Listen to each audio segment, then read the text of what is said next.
అప్పు విషయానికి వస్తే అసలు ఒకరేమో 14 లక్షల కోట్లనరి, ఒకరేమో 13 లక్షల కోట్లనరి, ఒకరేమో 12 లక్షల కోట్లనరి. ఎవరి నోటికి ఏదొస్తే అది. మా పక్క ఏమంటుండదు తెలిసిన, రాయలసీమలో మట్కా నంబర్లు అంటున్నారు. ప్రజలు ఎన్నికలప్పుడు ఇది ఏమో అని అనుకున్నారు. ఇప్పుడు అందరూ కూడా గమనించుకున్న తర్వాత, ఎందుకంటే ప్రభుత్వంలో ఉన్న ఎవరైతే బాధ్యత గల మనుషులో వాళ్ళే చెప్తున్నారనమాట ఏది ఎంత అనేది. ఏం సార్ ఇది మట్కా నంబర్ల మాది చెప్తున్నారు, ఇంత అన్యాయంగా అని చెప్పి ప్రజలు అంటున్నారు ఈరోజు. ఇప్పుడు ఒక వ్యక్తికి జీవితకాలం అంతా అబద్ధాలు చెప్పొచ్చు, అవాస్తవాలు చెప్పొచ్చు, అందరికీ ఒక్కసారి చెప్పొచ్చు. అందరికీ జీవితకాలం అంతా చెప్పలేము కదా. ఈరోజు ప్రజలందరూ కూడా గమనిస్తూ ఉన్నాం. వాస్తవానికి ఏమి, రాష్ట్రము పునర్వ్యవస్థీకరణ జరిగినప్పుడు, ఆంధ్ర రాష్ట్రం ఏర్పడినప్పుడు, విభజన జరిగినప్పుడు 1,00,000 ఇంచుమించు 1,40,000 కోట్లు అప్పు ఉండగా 2014 నుంచి 19 అప్పటి కూటమి ప్రభుత్వము, పాత కూటమి, వాళ్ళు ఎంత చేసినారు అప్పు? 2,50,000 కోట్లు దానికి కలిపినారు. అంటే ఏ శాతంలో పెరిగినారు? సంవత్సరం మీద సంవత్సరం ఇంచుమించు 22.5%. అంటే సంవత్సరం మీద సంవత్సరం 22.5% పెరిగింది. మార్చు 2024 నాటికి తీసుకుంటే, అంటే 2019 నుంచి 2024 వరకు వైఎస్ఆర్ కాంగ్రెస్ పార్టీ ప్రభుత్వం దిగిపోయే నాటికి 5 సంవత్సరాలు ఎంత అప్పు చేసిండేది? కేవలం 3,32,500 కోట్లు మాత్రమే. 3,32,500 కోట్లు మాత్రమే. అంటే ఏ శాతంలో? సంవత్సరం మీద సంవత్సరం 13.5% మాత్రమే పెరిగిండేది. అంటే పాత కూటమి 2014-19 పాత కూటమి 22.5% పెరిగితే అప్పు సంవత్సరం మీద సంవత్సరము, వైఎస్ఆర్ కాంగ్రెస్ పార్టీ ప్రభుత్వం మాత్రము 13.5% పెరిగినది. ఏది? కోవిడ్ కలుపుకొని. కోవిడ్ వలన విపరీతమైన ఖర్చులు, విపరీతమైన రాబడి తగ్గిపోవడము, అతలాకుతలమైన పరిస్థితులు కూడా అంతే జరిగిండేది. కానీ అప్పు అప్పు అప్పు అప్పు అని చెప్పి చెప్తారు. ఇది కాక సంపద సృష్టి అంటారు. పోనీ అనుభవం కదా అని అందరూ అనుకున్నారు. ఈరోజు సంపద సృష్టి చూసినట్లయితే ఒక దాదాపు ఫిబ్రవరి వరకు, ఎందుకంటే మార్చి ఇంకా పూర్తి వచ్చిండవు కాబట్టి 2025 ఫిబ్రవరి వరకు, అంటే కొత్త కూటమి ప్రభుత్వం ఏర్పడిన తర్వాత 2024 ఏప్రిల్ నుంచి చూసుకుంటే ఎంత ఉందండి?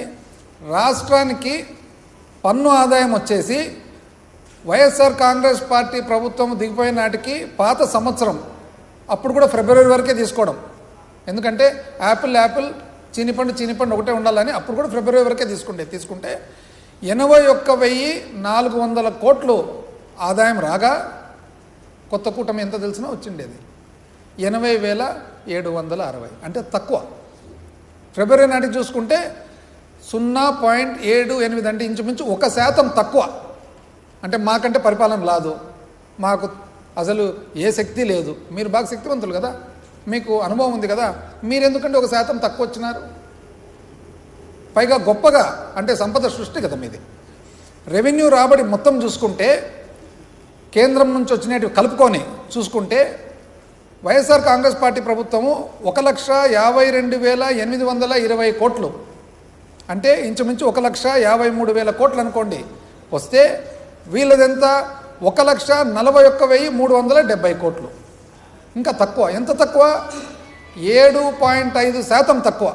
ఇంకా చూడండి. అంటే మాకంటే తెలివి లేదు, మాకంటే పరిపాలన చేత కాదు. మళ్ళా మాది ఒకవేళ చేతగాని పరిపాలన తెలియని ప్రభుత్వం అయితే మాకంటే 7.5% తక్కువ కదా మీ సంపద సృష్టి. మరి మిమ్మల్ని ఏమనల్లా? అప్పు మాత్రము అనర్గళంగా పెంచుతున్నారు. ఎంత పెంచుతున్నారు? అప్పుడు ఆ సంవత్సరము వైఎస్ఆర్ కాంగ్రెస్ పార్టీ చూస్తే 77,208 కోట్లు. అదే సమయంలో కాలపరిమితిలో చూసుకుంటే వీళ్ళు మాత్రము 90,558 కోట్లు. అంటే 17% పైన పెంచినారు. ఇంకా చూడండి, అప్పేమో పెంచుతిరి, ఆదాయమేమో తగ్గిస్తిరి, మీరు మాత్రం అనుభవం అని చెప్పి చెప్తారనమాట. పోనీ ఇంత చేసినారు కదా, అంటే మీరు ఇంత అప్పు చేస్తారు కదా, మాకంటే ఎక్కువ ఏం చేస్తున్నారు ఆ అప్పుతో, ఆ డబ్బుతో? అంటే మేము 70,000 కోట్లు ఆ కాల పరిమితులు చేస్తే మీరు 90,000 దాటినారు. మొత్తం నేను చూసినట్లయితే కనుక 1,40,000 కోట్ల అప్పు వచ్చింది దాదాపు. ఎట్లా 1,40,000 కోట్ల అప్పు? అసలు ఆఫ్ బడ్జెట్ బారోయింగ్స్ మంచి చెడ్డ ఇవన్నీ చూసుకుంటే గానా ఇంకా ఎక్కువైపోయింది అప్పు. కానీ మీరు చూసినట్లయితే మాత్రము, ఎందుకంటే మీరేం చేసినారు, ఫస్ట్ 11 నెలలకు 90,000 చిల్లర ఆర్బీఐ ద్వారా చేసినారు. దాని తర్వాత మార్చి 2025లో 8,000 అడ్వాన్స్, అంటే ఈ సంవత్సరంది కూడా అడ్వాన్స్లో 8,000 చిల్లర కోట్లు చేసినారు. మళ్ళీ ఏప్రిల్ మొదటి వారంలో 5,000 చిల్లర కోట్లు చేసినారు. ఈ నాటికి చూసుకుంటే ఇంచుమించు అమరావతి అప్పులు, బాండ్స్, సివిల్ సప్లైస్, మార్కెట్ అన్ని చూస్తే ఇంచుమించు 1,47,655 కోట్లు ఉంది. ఎక్కడికి పోయింది డబ్బులు అని. ఇప్పుడు మేమున్నప్పుడు సామాన్య మానవుని శ్రేయస్సే మాకు కావాలి, మా పరిపాలనే సామాన్య మానవుని శ్రేయస్సు మీద ఉండేది. రాజశేఖర రెడ్డి గారి ఆలోచన అంతే, ఆశయాలు అంతే, జగన్మోహన్ రెడ్డి గారి ఆలోచన ఆశయాలు కూడా అంతే. సామాన్య మానవుడు ఎవరైతే ఉన్నాడో, ఒక ప్రభుత్వం అనేది ఆసర లేకుంటే నేను బ్రతకలేను అనే ఎవరైతే ఆ వ్యక్తి ఉన్నాడో ఆ వ్యక్తికి ధైర్యము, మనస్థైర్యం ఇచ్చేదానికి మా ప్రభుత్వం పరిపాలన. ఆ పరిపాలన మేము ఏమంటారు, అప్పు అప్పు అప్పు అంటారు. మాకంటే అప్పు చేస్తారు.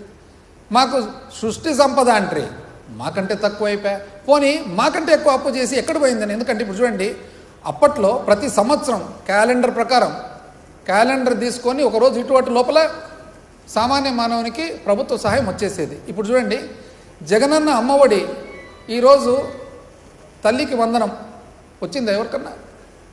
రాలే. పాత జగనన్న అమ్మఒడి కూడా రాలే. విద్యా దీవెన, జగనన్న విద్యా దీవెన ఇప్పుడు ఎవరికన్నా వచ్చిందా? రాలే. పాత విద్యా దీవెన రాలే. వసతి దీవెన వచ్చిందే? రాలే.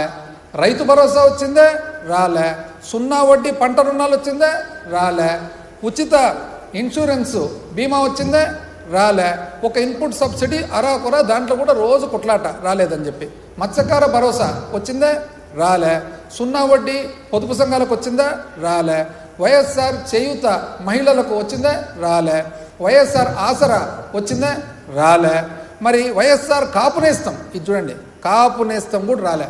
మళ్ళీ ఎవరైతే ఈరోజు గర్వంగా కులం తరఫున ముందుకొచ్చినారో, వచ్చిన తర్వాత నేను ఉండేదే ప్రశ్నించేదానికి అని అన్నారో, కనీసం దీని మీదండి నేను పార్టీ స్థాపించినైతే ప్రశ్నించేదానికి ప్రభుత్వాన్ని అన్నప్పుడు మళ్ళా కాపు నేస్తం ఎందుకు రాలేదు ఇంతవరకు అని ప్రశ్నించాల్సిన బాధ్యత మీ దగ్గర ఉందా లేదండి? అందరూ సపోర్ట్ అయితే చేసింది కదా. నేతన్న నేస్తం వచ్చిందా? రాలే. చేదోడు వచ్చిందా? రాలే. లాయర్లకు లా నేస్తం వచ్చిందా? రాలే. వాహన మిత్ర ఆటో డ్రైవర్లకు, వ్యాన్ డ్రైవర్లకు వచ్చిందా? రాలే. ఈబీసీ నేస్తం వచ్చిందా? రాలే. కళ్యాణ మస్తు వచ్చిందా? రాలే. విద్యా కానుక వచ్చిందా? రాలే. ట్యాబులు, పిల్లలకు ఇచ్చిన ట్యాబులకు, ఎంతో చక్కగా చదువుకుండే ట్యాబులు కూడా మీరు నానా ఏమేమో అంటారు అబండాలు, అది కూడా రాలే. ఆరోగ్యశ్రీ 3,500 కోట్లు బకాయిలు పెట్టుకొని ఆ బకాయిల వలన నెట్వర్క్ హాస్పిటల్లో ట్రీట్మెంట్ ఇవ్వడం లేదు. ఒక్క పెన్షన్లు తప్ప మీరు ఏదన్నా ఇచ్చినారా అని చెప్పి ఎక్కడ